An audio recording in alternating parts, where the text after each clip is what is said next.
భరత్ ఇప్పటివరకు అంటే ముద్రగడ పద్మనాభం చేరిక భారీగా ఉండబోతోంది కాబట్టి ఒకవేళ ఆయన జనసేనలో చేరితే ముద్రగడ పద్మనాభంకు గవర్నర్ పదవి ఇస్తారని అంటున్నారు. మరి ఇప్పటివరకు జరిగిన పరిణామాలు సంబంధించి పవన్ కళ్యాణ్ బీజేపీ ఇచ్చిన ఆఫర్కి సంబంధించి ఇప్పటివరకు పవన్ కళ్యాణ్ ఎక్కడైనా స్పందించారు? అందుకనే ఇప్పుడు పవన్ కళ్యాణ్కు బీజేపీ ఆఫర్ ఇస్తుందని వాళ్ళ బహిరంగంగా అసంతృప్తి వ్యక్తం చేశారు టీడీపీ మీద.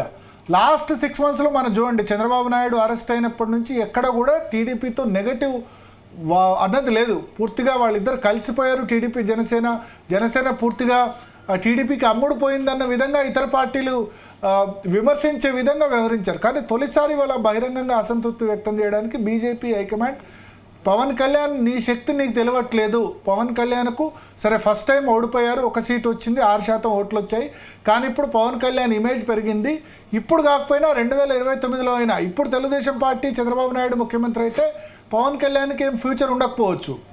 గతంలో అన్నాడీఎంకేతో పట్టు పెట్టుకొని విజయకాంత్ 26 సీట్లు వచ్చాయి, కానీ ఆ తర్వాత విజయకాంత్ సంబంధించిన ఎమ్మెల్యేలందరూ కూడా మళ్ళీ అన్నాడీఎంకేలో జాయిన్ అయిపోయిన పరిస్థితి. 26 మంది ఎమ్మెల్యేలు గెలుచుకున్నారు తమిళనాడు అసెంబ్లీలో 234 సీట్లో జయలలితతో పొత్తు పెట్టుకొని.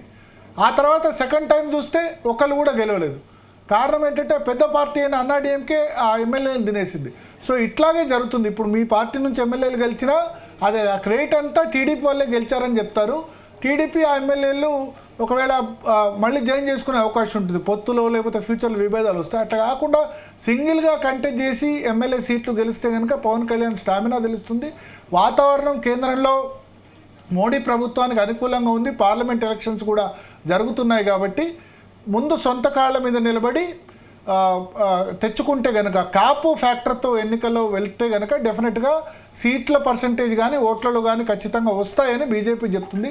దీనికి పవన్ కళ్యాణ్ ఎంతమేరకు అంగీకరిస్తారని చూడాలి. పవన్ కళ్యాణ్ అయితే లాస్ట్ టైం ఒంటరిగా పోటీ చేసి అనవసరంగా 2 చోట్ల తాను ఓడిపోయాను, 1 సీట్ వచ్చింది, 6% ఓటు వచ్చిందన్న భావంతోనే ఆయన టీడీపీతో పొత్తు అని 2 సంవత్సరాల నుంచి ఆయన క్లారిటీగా చెప్తున్నారు.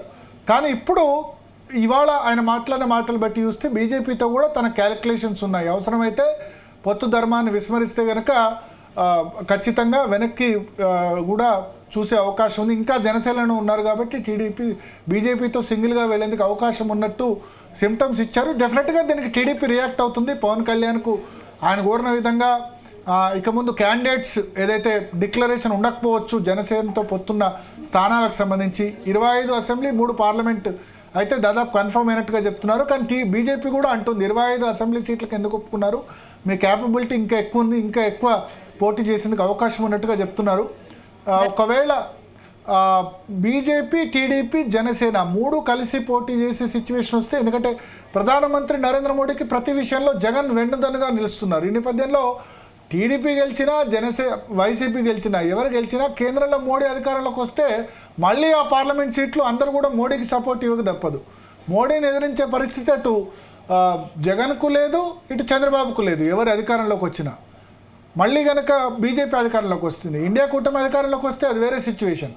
బట్ మళ్ళీ మోడీ అధికారంలోకి వచ్చే ఛాన్సెస్ ఎక్కువ ఉన్నాయి. రామ మందిరం మొన్న దీని తర్వాత ఈసారి ఇంకెక్కువ సీట్లు రావచ్చని స్పెక్యులేషన్ నడుస్తున్న తరుణంలో పవన్ కళ్యాణ్ అయితే ఇప్పటికీ బీజేపీ ఎన్డీఏ ఫోల్డ్లోనే ఉన్నారు. వాళ్ళైతే చెప్తున్నారు సో 1-2 డేస్లో ఈ కాపు ఫ్యాక్టర్తో ఎన్నికలకు వెళ్ళడం, ముద్రగడ పద్మనాభంకు కీలక పదవి ఇవ్వడం, చిరంజీవికి ఇప్పుడు ఆల్రెడీ నిన్న పద్మవిభూషణ్ అనౌన్స్ చేశారు.